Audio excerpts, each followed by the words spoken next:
रामकृष्ण हरी. आजचा दिवस अतिशय खास आणि महत्त्वाचा आहे, कारण की आज श्रावणातील पहिला सोमवार आणि नागपंचमी आहे.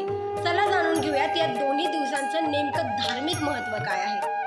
श्रावण हा महिन्यातच मुळात भगवान शिवाला समर्पित केला जातो. त्यामुळे श्रावणात येणारा प्रत्येक सोमवार हा विशेष आणि महत्त्वाचा असतो.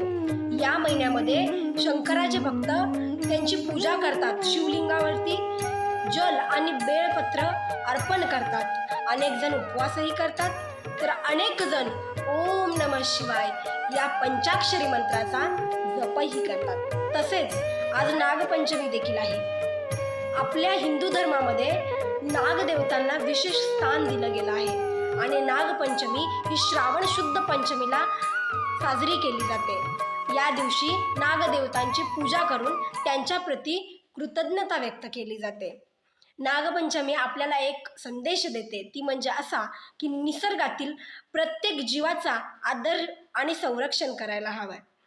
त्यामुळे आजचा दिवस भक्तीचा, श्रद्धेचा आणि निसर्गाप्रती कृतज्ञता व्यक्त करण्याचा आहे. बोला हर हर महादेव. नागदेवतेला नमन आणि आपणा सर्वांना श्रावणातील पहिल्या सोमवारच्या, श्रावण महिन्याच्या आणि नागपंचमीच्या हार्दिक शुभेच्छा. रामकृष्ण हरी.